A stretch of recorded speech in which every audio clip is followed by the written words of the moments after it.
Welcome back, ladies and gentlemen. We're going to be talking about character creation, the ideas, the muse, that thing that inspires you. We're going to talk about the details, fleshing it out, how to ruminate, build it up. And if we're lucky, we can come up with something inspired. Where does it all begin? It all begins with an idea. Now, where do you end up grabbing them? Well, that's on you. I use music. I use shows that I end up checking out on occasion. Sometimes I'll just come across an image and I go, what is that person like? You can sometimes just type in an image type that you're looking for. Maybe you're trying to play the elderly sage. Maybe you're trying to play the inquisitive detective. Maybe you're trying to end up playing the stalker. Maybe you're trying to end up playing the stalwart protector of man. Maybe you're trying to play an idealist who believes they know what the world needs. Maybe you're playing the conniver. Maybe you're playing the coward. It all comes down to how you apply it. There's a lot of different things that can end up being developed when you when you have a moment of inspiration. Myself, I have particular characters I gravitate to, but those are archetypes, not necessarily full-fleshed characters. Simple example.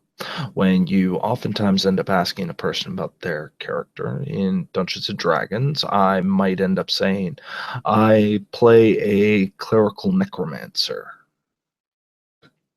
Another person might end up saying, I play a neutral druid. I might end up playing the rogue of the party, the wizard, or if you wanted to end up being a little bit more precise, the conjurer. Yeah, I have this tendency of wanting to make things. I find that a fascinating process. The character who needs to create probably speaks a little bit about my personality. Probably speaks more so that necromancy is what I lean towards, but I always did have a flair for the ghoulish, the macabre, if you will. Right there in the name.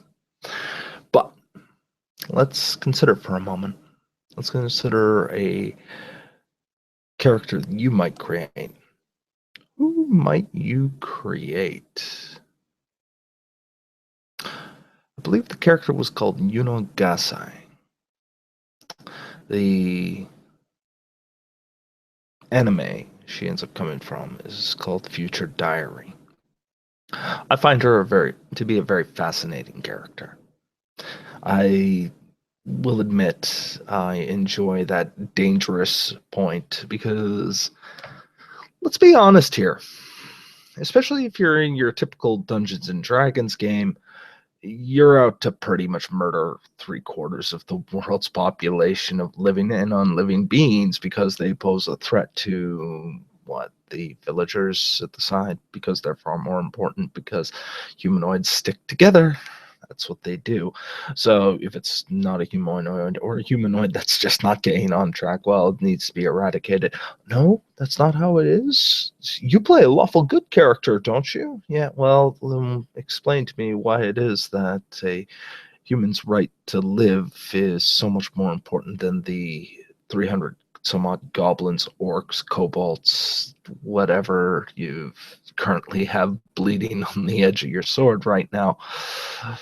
Why are their lives not so important? Oh, well, you got rules. This is for the moral code. They're creatures of destruction, death, evil, of course.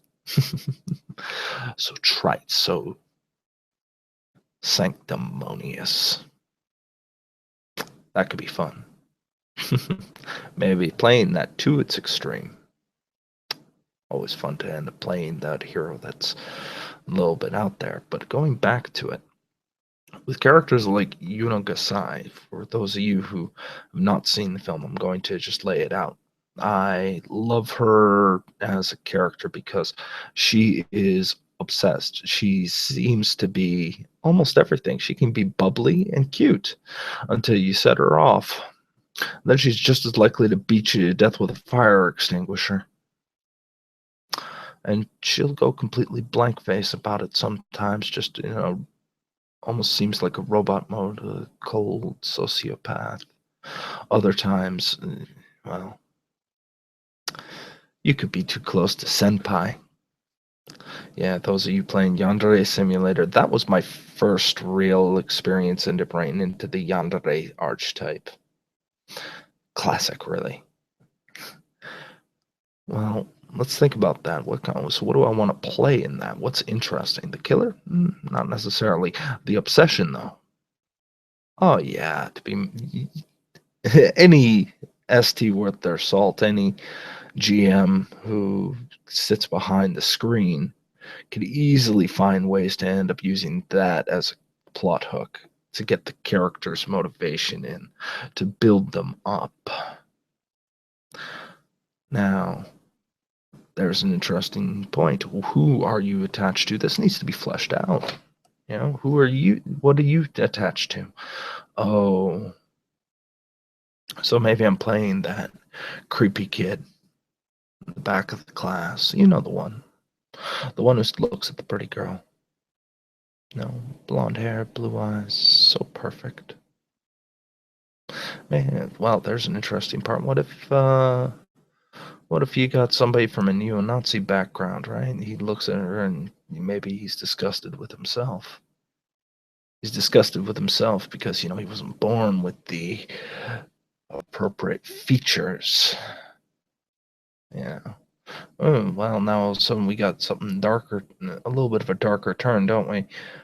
But you don't need to make it all dark, but that makes it for a very interesting bit. So let's just explore that for a second. You got this one person. Why are you obsessed with them? Because they, as far as you're concerned, are perfect Aryan.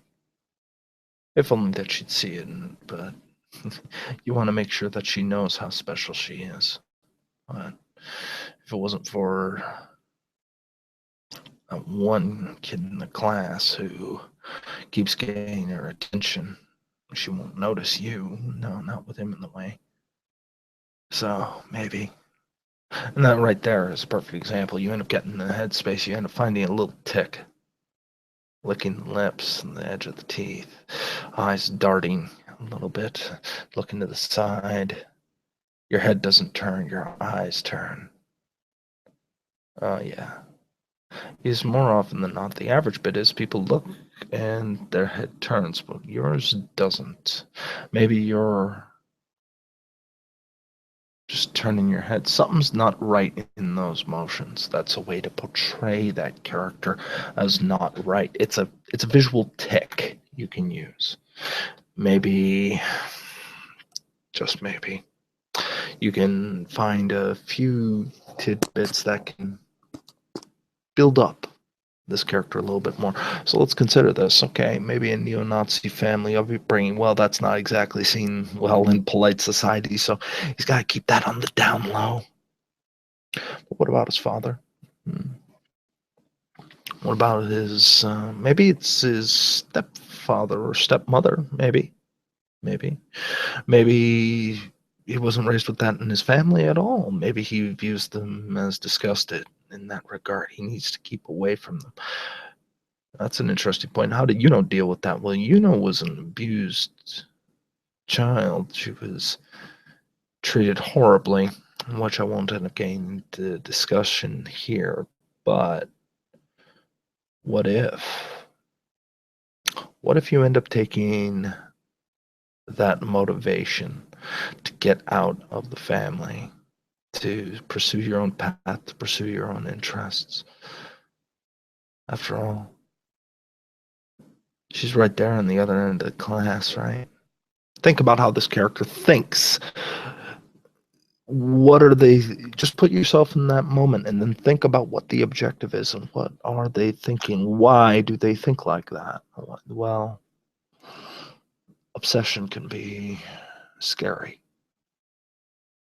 Every moment you look at what the others are doing, who's looking at her. You know, maybe this person's very possessive. Could be a key point. It might even be friendly when you're not, when you are in the room and when you're not being hostile towards them. Could be the most wonderful person on the planet as far as you're concerned. But if you talk to what he calls his girl, or maybe her girl, who knows? Always worth it to end up doing a little bit of a thought process, gender swap. I mean, for myself, it might be a little bit easier just because I can end up, obviously, I can portray a male a lot better than I can a female, but never stop yourself from trying.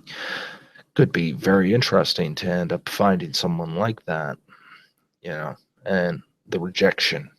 Or maybe if the ST wants to end up playing it up, maybe that ST doesn't necessarily reject. Maybe they're not so kind. Those features don't make a perfect mind after all.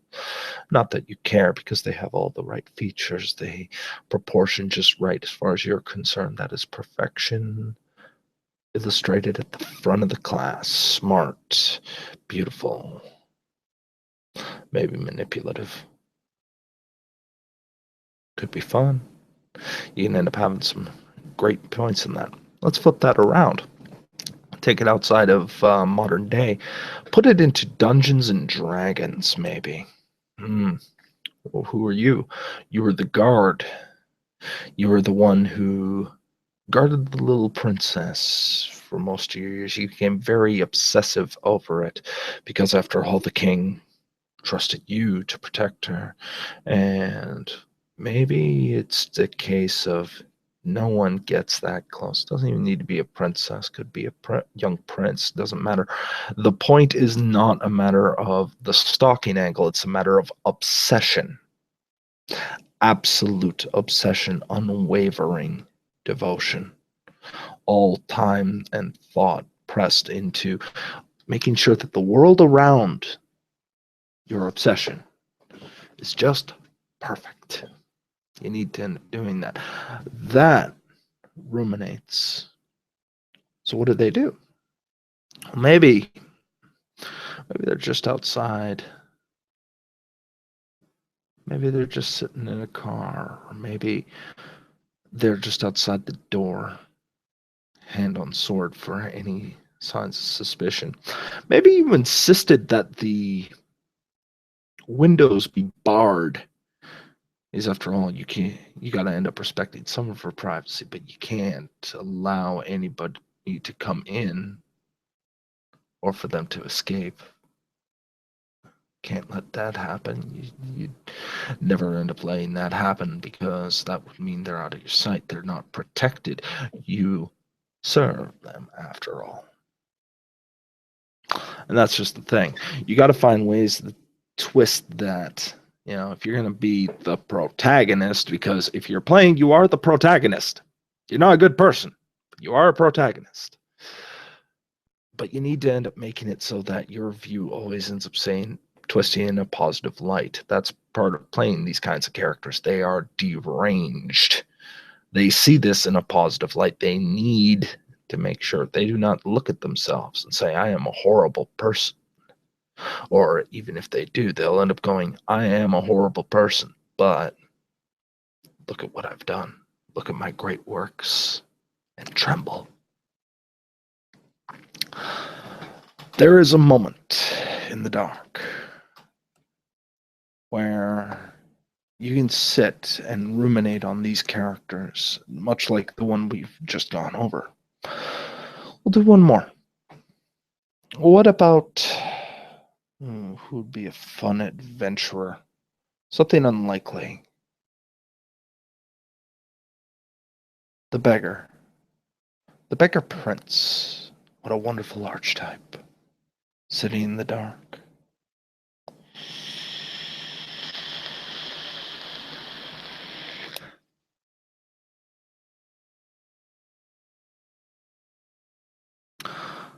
Wow. what do you know? That individual owns the alleyways. It's always that place in between places, that place where the gutters fill with human refuse, those cast aside, those beggars, those unclean, those unwashed masses, the ones who have no roof over their heads, who scrap and scrounge and hide wherever they can, being shifted out with brooms and away from doors and bullied by the police. Well, maybe you have an anti-authoritarian standpoint. Who does this remind me of? Ooh.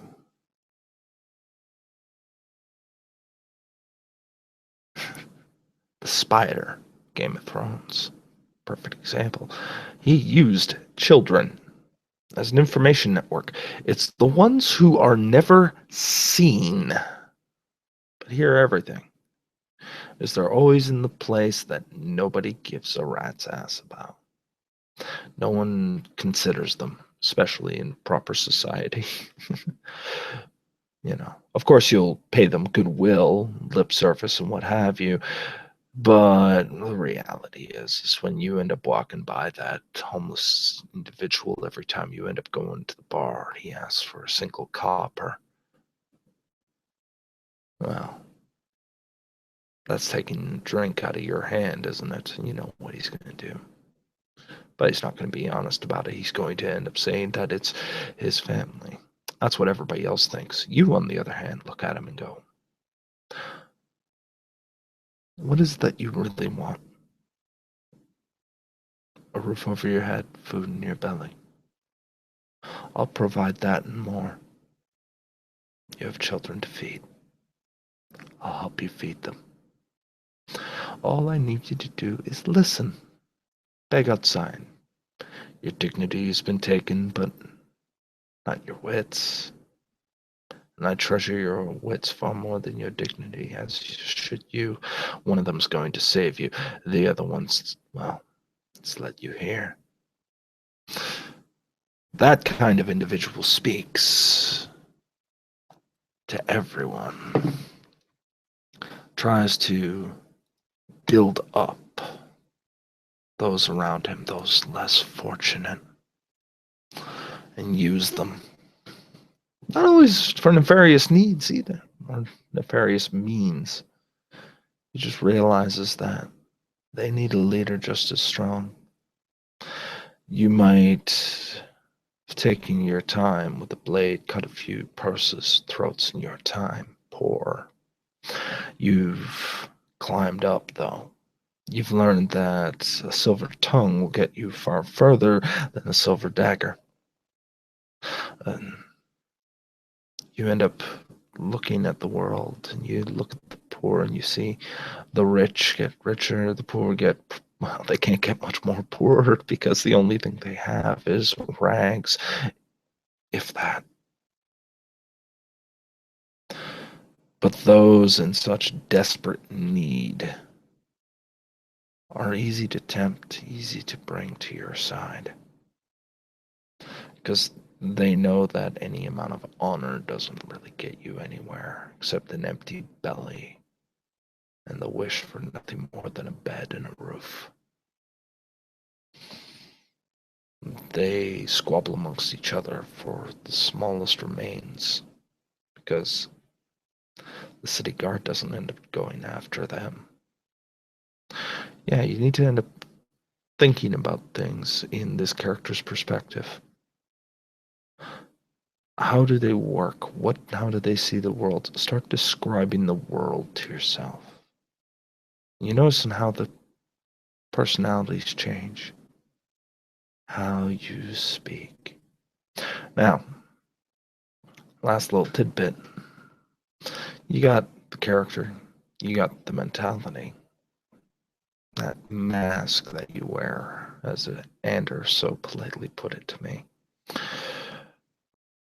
Well,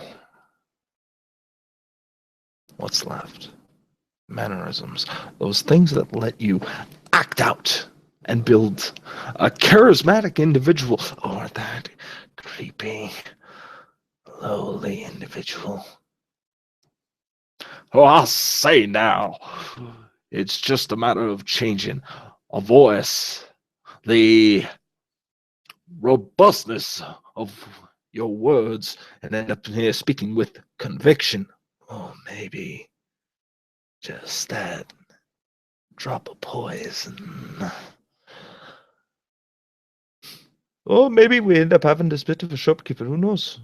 It ends up taking the time to end up jumping between accents, and that's not necessarily how it works. It always ends up working on how you want the character to portray themselves. You can slide into any character and change your voice. You don't need to do accents. You know, you can have some fun by playing around by making the voice of a character that you enjoy, but you can't do particularly well. Best advice I've ever gotten, truthfully. Well, then, here there now. I just wanted to end up making sure that everything is going fine. Well, I'm sitting here behind the desk, and I end up watching because I end up checking out security. You know, if police work ends up running in the family. My father, my grandfather, my grandfather's grandfather. Oh yeah, we end up coming. We're a whole bunch of Magnum PIs, really, a whole family of them. Oh, oh, is that a donut? Oh, oh, oh yeah. It doesn't always have to be dark. I just appreciate it a little more when it is. But you can play up these roles, these parts you craft for yourself, and bring them to the forefront. It takes a bit of imagination, the rumination, to start looking at the world differently. How do you see the world? And when you're done, does that person feel real to you? Personally, if they scare me, I think I've succeeded. If you found this video helpful, feel free to press the like button. If you want to follow more of this content, well, subscription button's just down below. Feel free to leave a comment and ask a few questions. I enjoy taking the time to answer them. Until next time.